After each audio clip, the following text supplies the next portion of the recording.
Dumpling week is a great week. A little bit of the sauce. Well, that was bound to happen, wasn't it? It's not good unless there's sauce.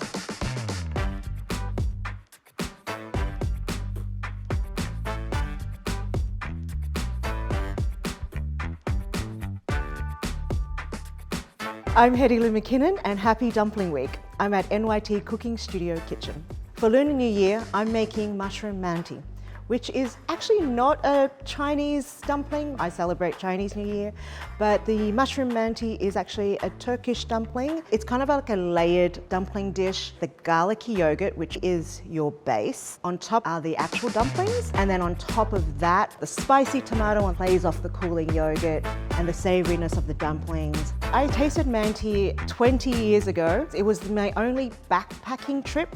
I like the idea of backpacking, but I'm a bit precious, so my husband and I, we actually stayed in hotels. As a little treat for ourselves at the end, we went to Cash, which is the coastal fishing village. We went to this restaurant and we went up onto the terrace and we ordered this thing called Manti. Manti usually have ground meat in them, but the dumplings I'm making for Dumpling Week are actually filled with mushroom. I wanted to kind of stick as close as I could to my experience of the dumplings in Turkey, but kind of with my twist in terms of having a mushroom filling.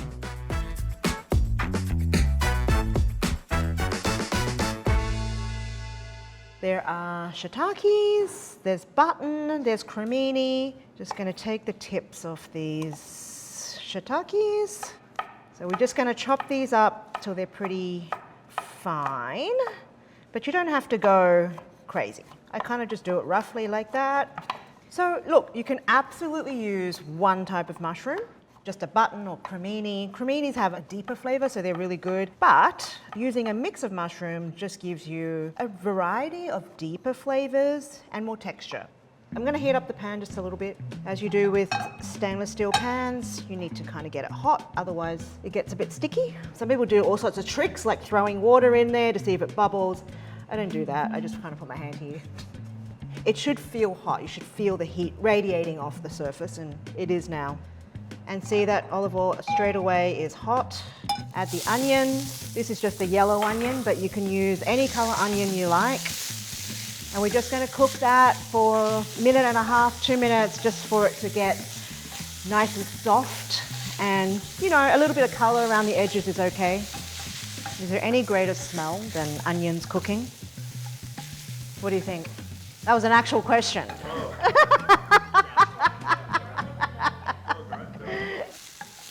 All right, that's nice and soft. Almost turning a little bit translucent. There's a little bit of color. And then we're gonna add all the mushrooms. And that's gonna look like a lot, but mushrooms cook down to almost nothing. We are at medium high, which is kind of my default heat. Salt to your liking. But you don't have to add too much at this stage, but make sure you add some. We'll do a final salt at the end to the filling, but adding a little bit of salt now allows that flavor to build. So we want to cook these until the moisture comes out and cooks back into the mushrooms. You can see a little bit of moisture kind of around the edges. You don't want a wet filling because that's going to break your wrapper. I like when the mushrooms start sticking to the pan because that's when you know you're getting some flavor. Now we're going to turn off the heat and we're going to add some soy sauce and some Aleppo pepper and some chopped parsley. And what the soy sauce does is adds savouriness, but it also deglazes the pan. It helps you get all those nice charred bits off, which is flavour. I recommend just tasting it, seeing if it needs more salt and pepper. It's so good. I don't need any more salt, but I might just add a little bit of pepper, just for insurance. Never too much pepper. Your mushroom filling is ready, and then we're just going to transfer the mushroom filling into a bowl to let it cool. All right. There we go. We move on to the base of the dish, which is the garlicky yogurt. And it's so simple. It's basically just garlic, yogurt, and salt. I use a Greek yogurt, but you can use any plain yogurt you like. When you're using raw garlic, I like to grate it, just so you don't get like huge chunks of garlic when you bite into the sauce. And of course, if you love garlic, you can add more garlic, but 2 cloves will give you a nice kind of pronounced garlicky taste without it overpowering the rest of the dish. And then there's just some salt. And then we're just gonna mix that together. And that is your garlicky yogurt sauce. The tomato sauce, you use canned tomatoes. It's a really simple sauce. The dried mint is actually quite key to me. It kind of adds that grassiness, which just makes you kind of think. And black pepper to taste. And then we're going to turn that heat down to a low, and we're just going to let that simmer and bubble away for about 10 minutes, or a little bit longer is okay too. And we're going to get on with folding the dumplings. So this dumpling is wrapped kind of like a parcel, like you're wrapping a gift. With all dumpling making, setting up your station is really important, so have everything at your fingertips. Square wonton wrappers. Wonton wrappers dry out notoriously quickly, and once they're dry, they're much harder to handle and they'll crack when you're folding and wrapping. So just have a wet towel on top, and we're just gonna start making. So we're gonna dip our finger in and we're just gonna wet all 4 sides. I think when you're making dumplings, the propensity is to try and overfill, but if you're new to dumpling making, I would say underfill until you feel more confident with handling the parcel, and then you can kind of work your way up. Join the opposite edges and then kind of bring one corner over, almost like a triangular pocket, and then pull in the other sides. Work your fingers along the edges, squeeze out any air. And make sure you seal it really well. As with all dumplings, you don't want too much air because that will encourage them to burst when you're boiling. Your first dumpling is always going to be the ugliest. That's what I think. That's kind of like not a really good dumpling, but you know, that's my first one. That's like your first pancake. So warm up.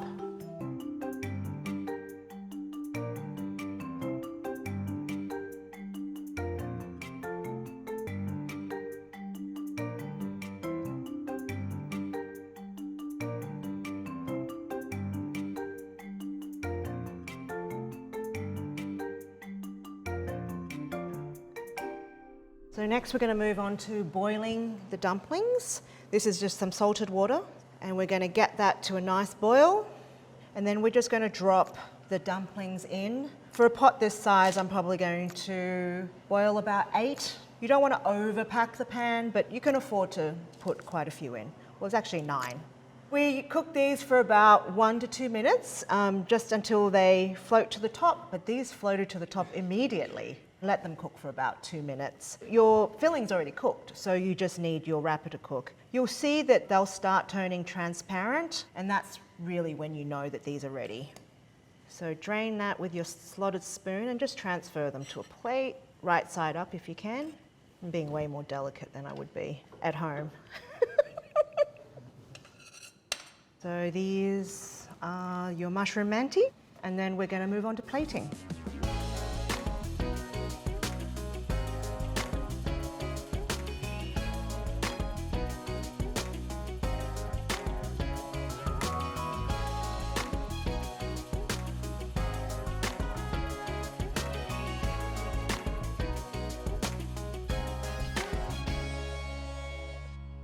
Which one looks good?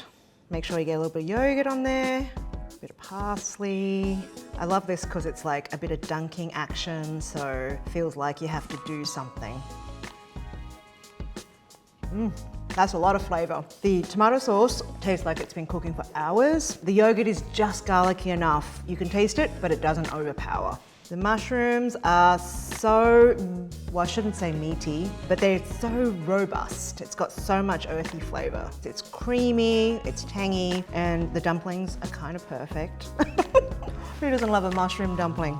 You can find my recipe for my mushroom manti on New York Times Cooking app or website. I wish you all a very happy Lunar New Year and the Year of the Horse. This is Kay's recipe? Damn, that's delicious. How are these so good? Oh, butter.